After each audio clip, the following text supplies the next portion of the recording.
Hey everyone, I'm Hunter Ingram, this is Ashley Morris, and we are going to talk to you about two of our favorite things. Mine are the Oscars, and hers is food. Now she's your food writer, I'm your movie TV writer, and one of my favorite things in the world is the Oscars. And the Oscars are this Sunday, and I wrote a piece that's going to be running in the paper on Friday about different ways that you can prepare locally for the Oscars, both seeing the movies that you haven't seen, a little update on 3 Billboards Outside Ebbing, Missouri, which is a North Carolina film, and then just some fun ideas for what to do at an Oscar party. Now, if you're having a party, Ashley, what's the centerpiece of the party going to be? Obviously food. Food. Yeah.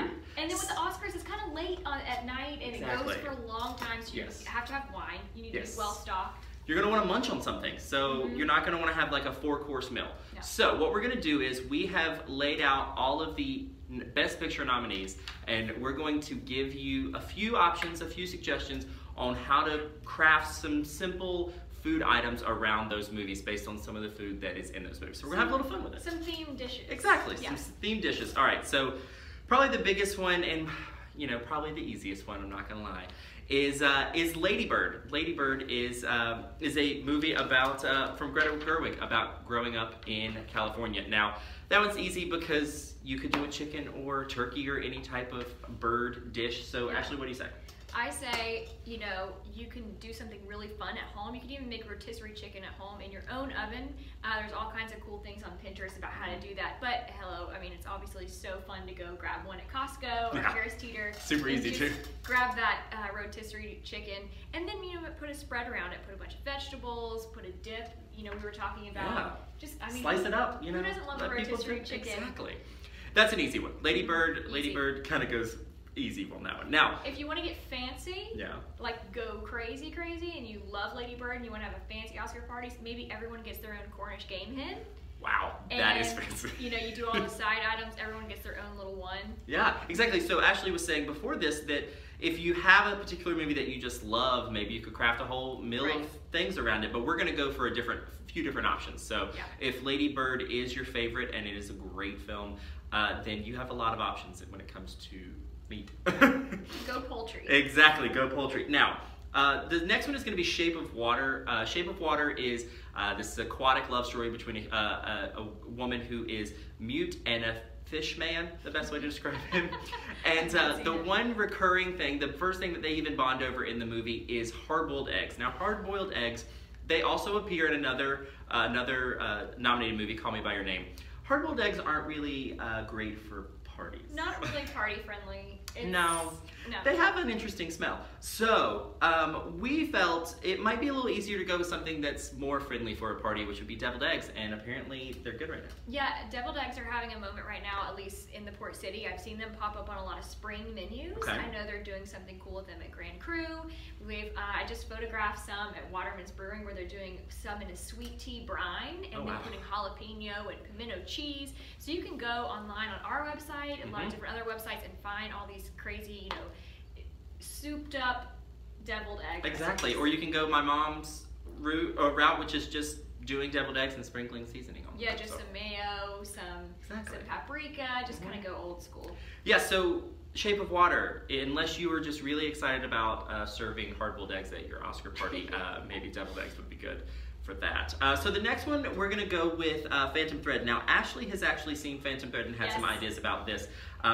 It is an English film, so they do a lot of English breakfasts and they do a lot of toast. So Ashley, what did you have an idea for this? Okay, so there's obviously the great moment with the toast, right? She sits down for breakfast with Daniel Day-Lewis and she scrapes that toast so loud and it drives him nuts. It's a hilarious moment in the movie. So we were thinking maybe do something with little toast crostinis, and then obviously, spoiler alert, there's some poison mushrooms involved in the movie. So we were thinking maybe combine toast, mushrooms. What do you get? Maybe like a mushroom tartare. Yeah, like an interesting breaded toast situation. It's super easy to make with a mushroom tartare, like a mushroom flatbread. You just chop the mushrooms up, maybe some baby portobellas. You just creminis, chop them up really small. Saute them, maybe in some balsamic vinegar, olive oil, rosemary, thyme, salt, pepper. Go simple, and then maybe add some garlic, flavor it however you want, and then serve it with just little pieces of French bread that have been toasted. There you go. Now, mushrooms aren't my thing. My dad would be super mad at me saying that. But so if you don't want mushrooms, it's toast. You can put anything on toast. Avocados. Exactly. You can do anything. So toast is probably your best bet when it comes to phantom thread. I was going to share it too. You can go to Trader Joe's. They have a mushroom flatbread at Trader Joe's that I love picking up for just a couple bucks. And I mean, that's super easy. You don't even have to make it. Mm-hmm. That's honestly better for me because I don't think I feel like I would mess up the mushroom recipe. So that is Phantom Thread. Again, that is a British movie, so they're very heavy on the English breakfast. There's another British movie that I actually don't have any suggestions for. It is Darkest Hour, the Winston Churchill biopic. I assume that he is British and therefore he is also eating English breakfast, so maybe you could apply that to that as well. Now, the next one is actually going to be Call Me By Your Name. So Call Me By Your Name has a very specific, we'll call it, a scene in the movie that involves a peach. And that has become an icon for the movie as well as the book that it's based on. Now, I was told it's not peach season. No. Peaches would not be good in this moment. But you can find peach-flavored things anywhere. So why not let Call Me By Your Name inspire some peach-flavored cocktails? You could do, I know there's a peach-flavored vodka, there's peach-flavored a peach-flavored gin, all kinds of things. Absolutely. You can go with like a peach Bellini. Exactly. Kind of, which is maybe not appropriate for at night because it's really more of a brunch drink, but why not? You're having fun. It's the Oscars. Why not branch out a little bit? Champagne. Exactly. That fits with the Oscars. Oh, yeah. Champagne and peach. Some type of that. Yeah, so Call Me By Your Name, that's going to be your best route unless you can find some peaches. But I don't know if I would suggest eating those at this moment unless they're like canned. Yeah. Well, maybe not even at this point. So, drinks. Let Call Me By Your Name inspire your drinking. Yes. Now the next one we're gonna do, there's two movies on here besides Darkest Hour that I racked my brain for, could not think of any fun food things. One is The Post, which is the Meryl Streep, Tom Hanks, Washington Post movie about the Pentagon Papers. They don't do much eating in that movie as much as they do panicking about, publishing laws and the Supreme Court. So I don't really have anything for that.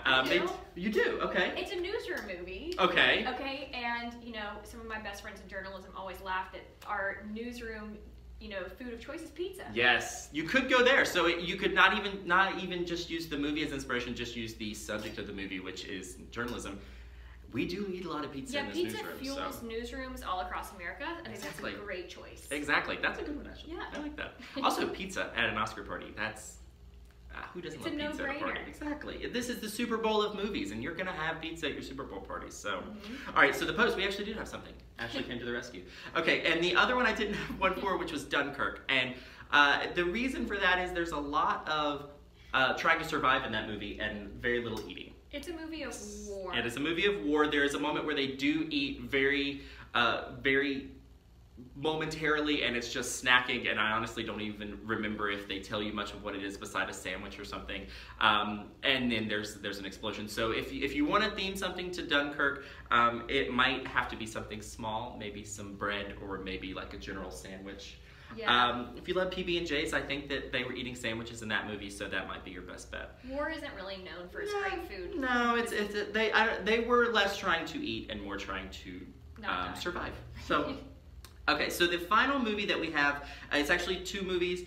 This is going to be your dessert option, is 3 Billboards Outside Ebbing, Missouri, which I said earlier is the North Carolina shot film starring Frances McDormand. It's actually the front runner for Best Picture of it's going head-to-head with The Shape of Water. And then Get Out, which was the horror movie from last year that really tapped into racial issues in America. It's a great movie. And so I combine these two for dessert because they both have scenes that deal very ambiguously, there's not a very big part of the movie, but they're very memorable scenes with cereal. And so there's a point in Get Out where one of the characters eats cereal very dramatically at nighttime, and there's another more comical for a moment scene in 3 Billboards where a mother and a son are actually sharing breakfast, and she flicks cereal on her son. It's actually a very funny moment in a sometimes heavy movie. And so we figured, why not do some cereal crusted desserts? You could do like fun bars, or you could go to local donut shops like Wake and Bake and all those, and get cereal covered donuts. I mean, there's kind of a bunch of options, and who doesn't like fun cereal? We have a recipe on our website, portcityfoodies.com, from an old Dine and Dish column I did back last year, and it's just a cereal bark. So they use Oreo O's, so you just pour the chocolate on the sheet pan, sprinkle any toppings you want, any cereals, any granola, anything you want to put on there, you can just sprinkle it on top. Exactly, and that can be a fun little dessert, and it's definitely two memorable moments from two very memorable movies. And it's kind of fun. Who gets to make cereal desserts all the time? Especially, this is kind of a fun reason to. So. And these should always be served with little shots of like milk, or Kahlua. Something kind of like a milk. Flavored, a milky cocktail. Yeah. Because you just can't eat chocolate with water. Exactly. Something white. You could go with the White Russian. And that scene in Get Out when she drinks the milk. Yes. That is the most serial killer thing to just casually drink milk when you know someone's dying. So it's very appropriate and yet fun. So at least trying to tap into all these movies. Now, I had one extra one, a bonus suggestion. These are all the movies that are nominated for Best Picture. There are 9 of them. We wanted to stick with those because there are a ton of movies nominated, and a lot of them do have moments, but there's only so much time in the day to dream up fun food ideas. Ashley and I were talking about them at our desk this week. Another one that I would go with is more a traditional, but it could be fun if you really, really love this movie like I did. And that's Coco. Coco is nominated for Best Animated Feature, and it is the Disney movie about Dios de los Muertos. And it is great, and at the very beginning of the movie and the very end, Coco's abuela feeds him a ton of tamales. And she loves them, and that could be fun if you are looking to honor that movie, and you just love those as well.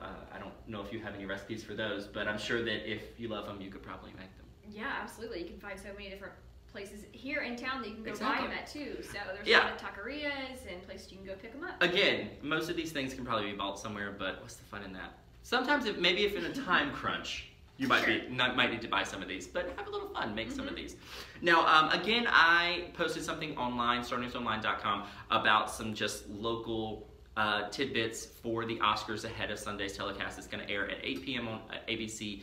And Ashley, you can find all of her wonderful food insight at portcityfoodies.com, correct? Yes, portcityfoodies.com. Thanks, everyone, and enjoy Oscar night. It is my favorite night of the year, and hopefully our food suggestions can inspire a little bit of fun. Thanks.